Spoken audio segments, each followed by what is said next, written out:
Allez, je vais regarder le coup franc de Rafinha en direct. L'espoir pour le match nul.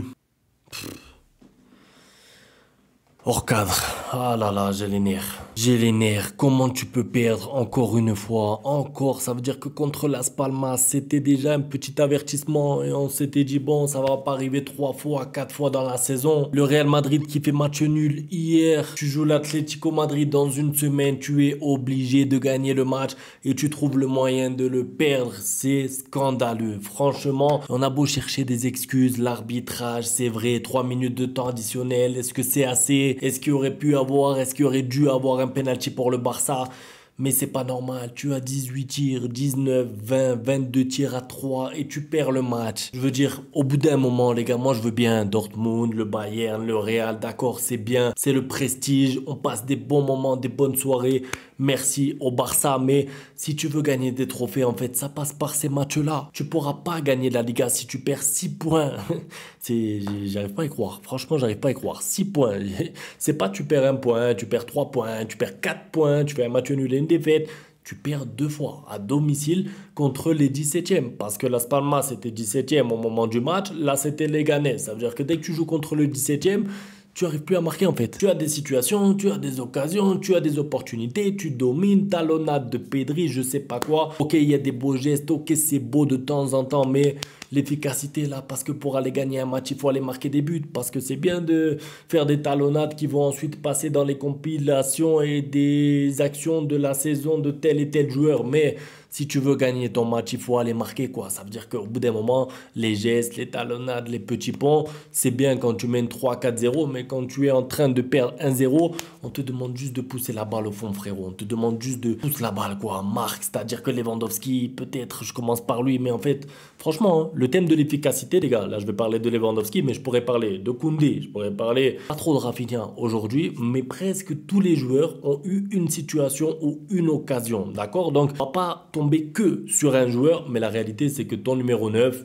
il t'a planté aujourd'hui. Ça veut dire que le meilleur buteur de la Liga, le PTG, l'homme qui a marqué 700 et quelques buts en carrière, tu as besoin de lui aujourd'hui. Ça veut dire qu'il a juste à pousser la balle au fond. C'est son métier, c'est son rôle. Encore quand il y a Koundé qui tire à côté. Ça aussi, franchement, j'y crois pas, quoi. Koundé dans la surface, tout seul, il reste 10 minutes. Si tu marques ensuite, tu peux même aller gagner le match et tu tires à côté. C'est pas comme si c'est le gardien qui l'arrête. C'est à côté. Bon, je pars un peu dans tous les sens, mais c'est pour vous dire que Koundé qui tire à côté, je me dis, c'est grave. C'est un footballeur professionnel, c'est grave, mais c'est un défenseur. J'essaye de me dire, ça va quoi, on essaye de relativiser, c'est un défenseur, il est dans la surface, il a fait un effort, il s'est pas tiré, il a tiré à côté. Mais Lewandowski, quand tu as la balle du 1-1, 5 minutes après l'ouverture du score, quand tu as la balle du 1-1, 12 minutes après l'ouverture du score, quand tu as la balle du 1-1, 18 minutes après, bref, je ne veux pas toutes les faire, mais il a eu 2-3 situations, il n'est pas capable de marquer et c'est gênant parce que c'est ton numéro 9, c'est sur lui que tu comptes dans les matchs comme ça quand il est servi. Ça veut dire que moi, je me rappelle Lewandowski, lors de pas mal de matchs la saison dernière, il faut le dire, il n'avait pas beaucoup de situations, il n'avait pas beaucoup d'occasions, c'était pas un Barça qui était porté vers l'avant, si on peut dire ça comme ça. Du coup, il n'avait pas beaucoup d'occasions, bon, il marquait moins, ok, on comprend. Mais là, les occasions, il en a. Elles pleuvent les situations. Elles pleuvent les occasions. Dani Olmo qui te trouve. Pedri qui te cherche. Rafinha qui te trouve. Tout le monde te cherche parce que tu es le numéro 9. Tu as des situations. Tu as des occasions. Tu dois marquer. Et moi, je veux bien. T'es pititi. Tu fais une saison correcte et tout. Mais là, dans un match comme ça, si tu égalises vite, si tu égalises 5 minutes après, c'est plus le même match. Après, tu as tout le match pour gérer tranquillement. Et ensuite, tu as plus qu'un but à mettre. C'est pas du tout le même match. Donc, Lewandowski, pour moi, c'est trop grave. Son match aujourd'hui, d'ailleurs, si j'étais Hansi Flick, je le sors à la mi-temps parce qu'il le sort à la 60e, mais c'est trop tard en fait. Ça veut dire que à partir de là, à la 60, 65e, tu vois qu'il n'y a plus d'organisation, tu vois que c'est l'anarchie sur le terrain, tu comprends pas qui joue où. Il y a Lamine Yamal qui sort, il y a Dani Olmo qui sort, il y a Lewandowski. Enfin, un désordre, un désordre. Le match, il m'a fatigué, franchement.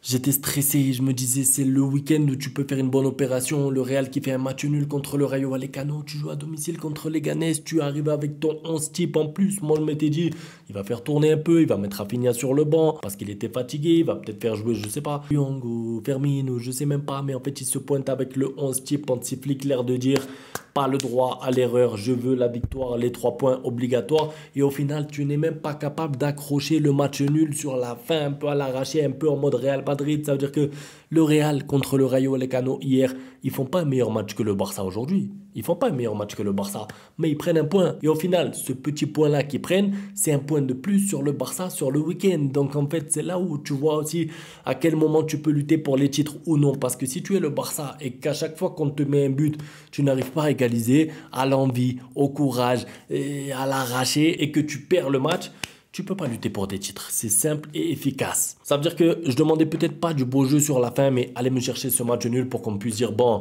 le Real a fait match nul, le Barça aussi, c'est grave.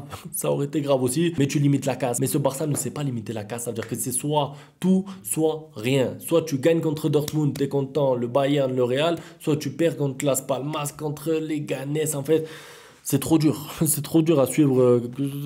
Le cœur, il accélère et tout. C'est cardiaquement difficile de suivre le Barça. La fin du match stressante, le coup franc, Rafinha, franchement, j'ai les nerfs. J'ai les nerfs sur pas mal de joueurs parce que je comprends pas trop déjà l'entame de match parce que j'ai pas parlé de ça. Mais vous croyez que c'est normal de prendre un but au bout de 1 minute 30? Ça veut dire que déjà, disons-le, honnêtement, il y a corner, ok, il marque sur corner, mais avant le corner, ils doivent ouvrir le score. Ça veut dire qu'il est tout seul. C'est Peña qui fait une parade un peu chanceuse. En plus, il arrête avec le torse alors qu'il ne regarde pas la balle. Il arrête, c'est un sauvetage miraculeux, mais reprends-toi de suite sur le corner, non? Tu prends le but, voilà, tu perds 1-0. Ça veut dire que tu commences le match, tu perds déjà 1-0. Ça me rappelle un peu le Barça de l'année dernière qui prenait des buts à la première minute, à la deuxième minute, à la troisième minute.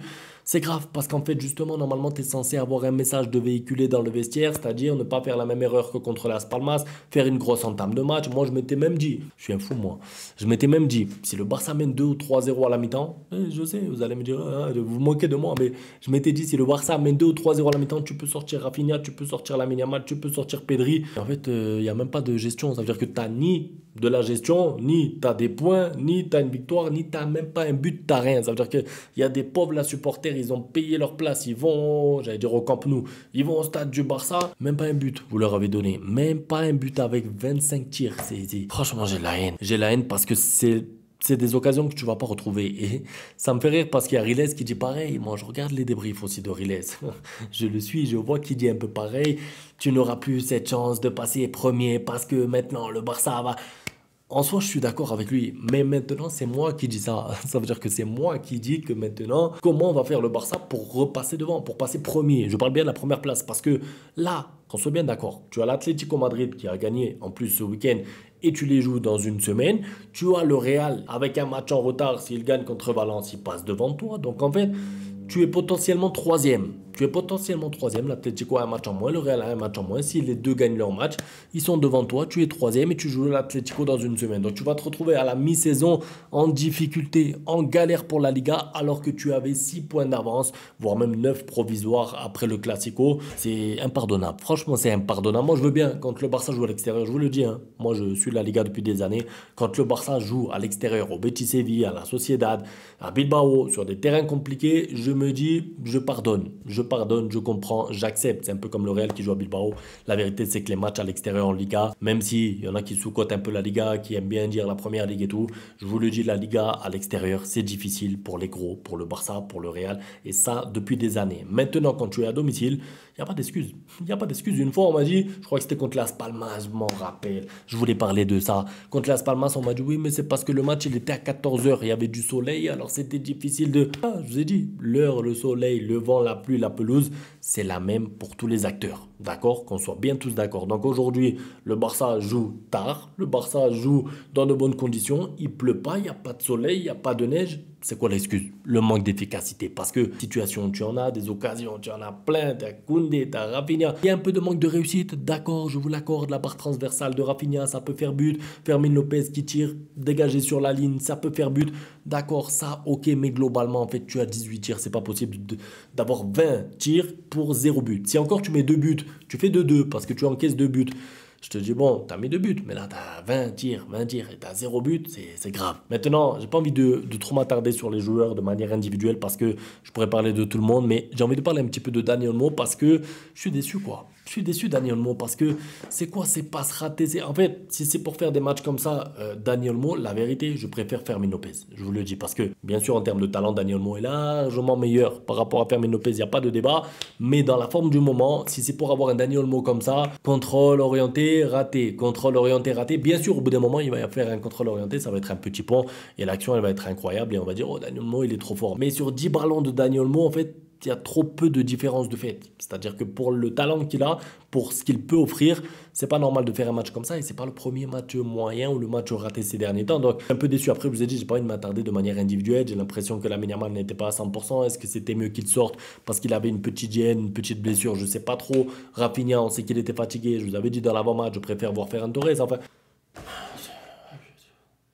je suis dégoûté. La vérité, je suis dégoûté parce que là, déjà, il n'y a plus de Barça pendant une semaine et tu as perdu la tête de la Liga, façon de parler. Je sais, le Barça est toujours en tête, mais pour moi, tu as raté une grosse occasion pour pas prendre de la distance, mais pour avoir un petit confort, on va dire, et surtout pour être en tête pendant les fêtes, là. C'est-à-dire que là, il restait un match, ensuite, c'est la trêve et tout. J'aurais aimé que le Barça soit devant pour qu'on puisse entamer la deuxième partie de la saison dans de bonnes conditions, et là, ça va être la galère. C'est tout pour la vidéo. J'ai pas envie de m'attarder plus que ça. N'hésitez pas dans les commentaires à dire ce que vous en pensez. Merci à tous pour le soutien. Ciao. Bang, bang, bang, bang, goodbye. Ustedes pueden aceptar mi negocio o aceptar las consecuencias. Plata o plomo.